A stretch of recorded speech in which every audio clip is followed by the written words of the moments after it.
I'm Lewis Allen, named after my grandfather, civil rights activist Lewis Allen. And I'm also known as Lewis Ali from the South as a radio personality. Throw That Dirt Park, I was listening to a cousin of mine, Mr. Bill Allen, who is working in Stonecrest, Georgia, to rebuild the black business district and created the new Black Wall Street market. And as he was talking about how there are many people who can articulate the problems in our community and do it in an incredible way. And that's fine because the problems do exist. But he taught me that we should be more laser focused on solving the problems in our community and what those solutions are. And it kind of struck a chord to me because it reminded me of what the minister had been saying the whole time, and that is to make our own communities a safe and decent place to live. So me and my wife Stephanie were watching the news, and we noticed that in the inner city, little black boys were being pulled over by the police because they had these four-wheelers that they were riding on the streets. And we even seen some of them on the Mississippi River Bridge, actually. And so we decided to help prevent crime, prevent some police harassment, obviously, but it is a dangerous situation, to create a park where they could be free to come and ride and enjoy themselves. And that's kind of what inspired us to start Throw That Dirt. Well, we own this piece of property for probably about 20 years, and I'm in the construction business, so there was all kind of heavy equipment and everything on this piece of property. And I work with a group of young men ages 7 to 16 years old. And we decided to repurpose the property. We had no idea what we were getting ourselves into, because when we started getting deeper into it, we noticed that certain sections of the property was a swamp. So we couldn't use the bulldozers. We actually had to go in and physically cut the trees out and start working on some drainage. And after we cut the trees out, we brought the excavator in and we began excavating them out. And we fought it. We probably started in about March, and we just kept on fighting it, along with doing my other businesses. Every weekend we would work on it, and we were able to open, by God's permission, right here on October the 9th, 2022. It's not a 3,000 acre park. It's actually a 35.5 acre park. So it's different from parks that are further away. But what they can find at our park is the opportunity to ride their four-wheelers on the trails that we built and designed with contours and all. It's an urban park, so there's an opportunity to play basketball. There's a bocce courts here, an excellent place to walk and hike. But this porch that I'm actually on right now was built by these little boys, and we call it a porch, but it serves as a porch slash stage. And Dr. Ava Muhammad was to come here, and unfortunately our sister transitioned before she could come here, brother. But the porch is a place down south where black women, using positive psychological reinforcement, would tell the great oral history of the men and the women also, but especially the men, what the men were building in the community and the opposition that they had to overcome. And so my grandmother, who was born October the 8th, 1922, her name is Elizabeth Allen, would sit out on the porch, and she would tell me, she was the queen of oral history. She would tell me all of these rich stories about the South, and it inspired me to want to rebuild my grandfather's work and my grandfather's legacy. So I wanted Dr. Ava Muhammad to come. I wanted black women who have always been the inspirers truly of black men in our community to come and start to talk to these young black boys about rebuilding Black Wall Street and rebuilding our community. So They built the porch. They built the so-called, people look at it as a stage because we have a DJ and we will have live entertainment here. But under it, I'm going to put a banner that says "She Lives," because it has always been black women who have inspired black men with their voices and the rhythm and the vibe of their voices to build great things for our community. And Dr. Ava, my grandmother, and Dr. Antoinette Harrell also, who was here yesterday, and my wife, Stephanie, these are women who inspire men. And it was Cecilia Fatima during the Haitian Revolution that summons Boukman Dutty, summons Toussaint Louverture, and Jean-Jacques Dessalines to come into the swamp for a meeting. And this was a swamp at one time. So it will be the women in our community who will summons young black boys and young men to go to work making our own communities a safe and decent place to live. And I thought that this would be the best way to honor Dr. Ava Muhammad's voice, who did a show called Elevated Places. The land was and we talk about land literacy for all the land illiterates. And the land was basically in such disrepair that there were tallow trees all over the property. So we had to clear out the tallow trees on the ground that would allow a bulldozer to come on it. Then there was the swamp area where we came home with so much water in our boots. And these are young boys right there marching with me. We have pictures and it's all documented. Cutting trees out with power saws. And it was like the spirit of the ancestors and what they had to do to acquire land and to make land suitable for people to live on. Then we decided that we needed to build something to hear the voices of particularly black women, but women.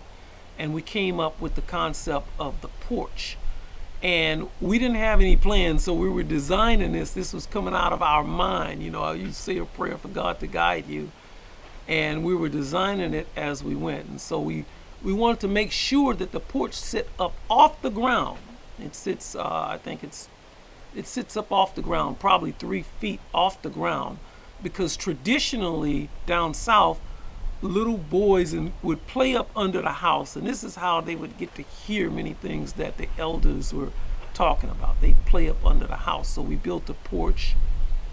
We wanted to make a mound, and that mound that you see out there at the beginning of the property was in the spirit of the indigenous people who were here in Louisiana prior to Columbus coming. So we made the mound so that you could see over the porch. We wanted to make sure that the porch faced the east or faced Africa, you know. And the thing of it is, we put in the basketball court because there was a great brother by the name of Takuna El Shabazz who coached black boys, but coaching was different 40 years ago. A coach was a mentor. A coach was somebody that helped black boys gain a moral compass. So it was more than just a sport, and that's what this court is going to be used for. And then there's bocce courts, and also a place where we can play horseshoes, you know. And then we wanted all of the music to be of a certain vibration to raise the consciousness of our people, and use this land as the benchmark or the beginning of rebuilding North Baton Rouge, particularly around Southern University. And it's been great working with our councilwoman, Shauna Banks, and our Mayor Sharon Weston Broom, Brother Aaron Franklin from the New Black Chamber of Commerce, and then just so many black men, elder black men, have come from Brother Frank Brown at Bayou Cafe to architect Brother Hillary Johnson, offering their service and their mentorship to these young boys. So it hasn't been just me. Men like my father-in-law, Laney Vernon, and the family, they've been here every day helping with these young people. So I I'm very grateful to the city of Baton Rouge and all the wonderful people that live down south here. We want this to be a great tourist attraction because we are probably 2 miles from, not even 2 miles, maybe a mile from the Baton Rouge airport. We're probably 2 miles from Southern University. And we're hiking distance from the Baton Rouge Zoo. So it's a great location. People talked about how CV-19 was so contagious, but so is positivity. So if you can make an area that is clean, that is decent, and that is a place where all people can come and have fun, that spirit starts to be contagious. This is why we took these young men and went out on the streets around here picking up all the trash. Trash and debris bring our property values down, and it makes people think that we don't think anything of ourselves. And I think it was Dr. Francis Quest Welsing that said, self-respect is the foundation of justice. We can never get justice if we are so unjust to ourselves and play ourselves short. So we wanted to start, before we point the finger at anybody else ever again, we want to point the finger at ourselves and start asking a serious question. What can we do to take full responsibility for making our own community a safe and decent place to live? And Minister Farrakhan taught us well that self-development and self-improvement is the basis for community development. And so we are working on developing ourselves, and we plan to develop our community. Dr. Ava Muhammad was my sister, and she was my mentor, and she was my friend. I really loved Dr. Ava Muhammad and her husband, Darius. We had so much in common. We still have so much in common because she totally believed that we could make our own community a safe and decent place to live. She liked the fact that I worked on the land and that I pushed land literacy. In 2014, we were doing town hall meetings, and we were raising the question, how has integration affected black businesses?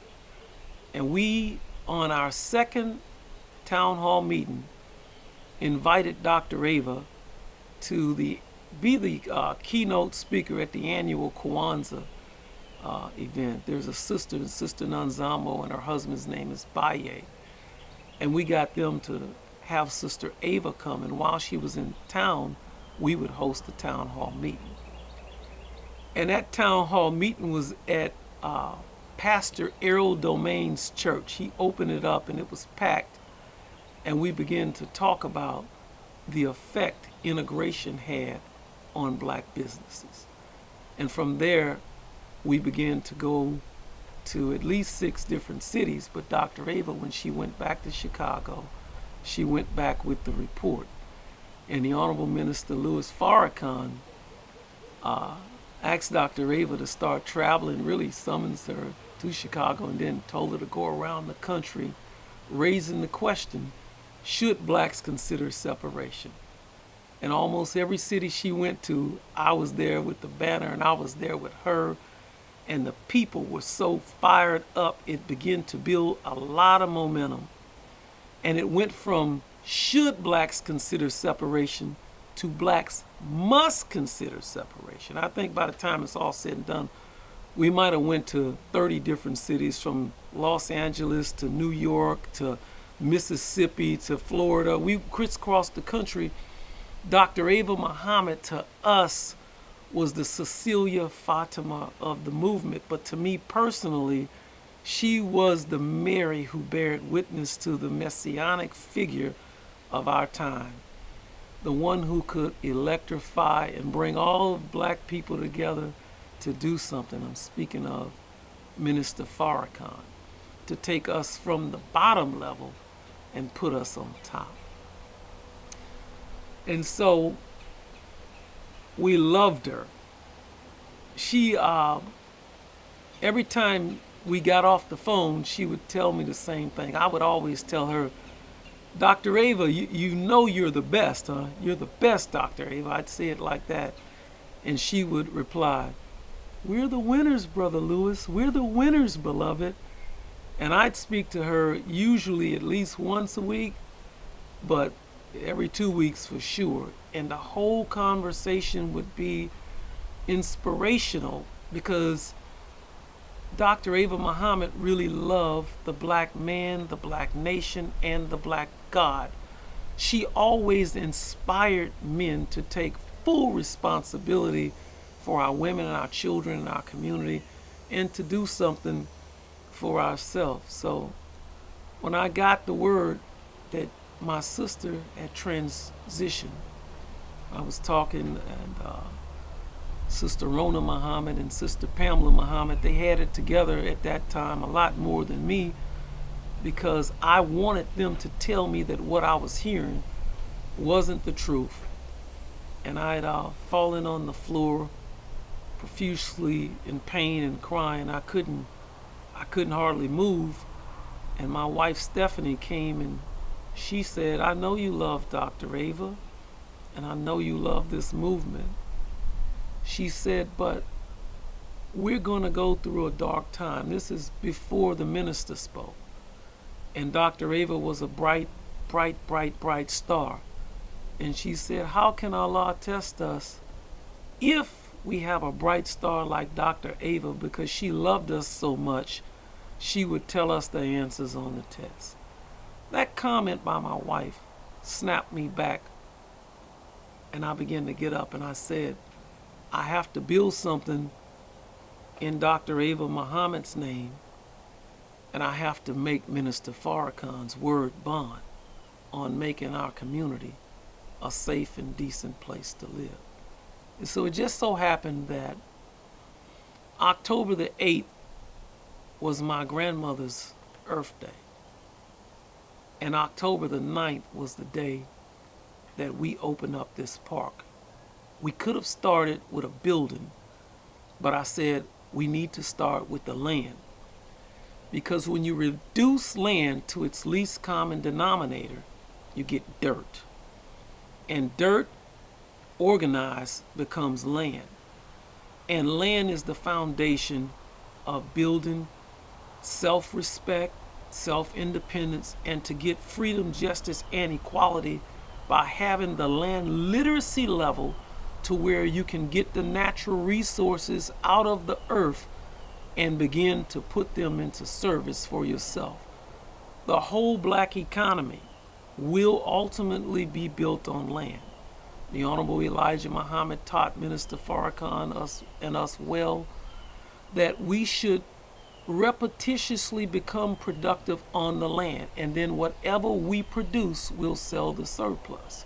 So in our garden, we raised so much okra this year, and these little boys have been selling the surplus, and I think we're on our way if we just continue to march in the spirit of those who've gone before us.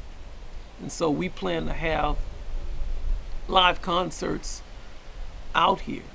And I was telling my brother, who was DJing a brother, the other day, I said, when I was a little boy growing up down south, my grandmother cooked mustard greens.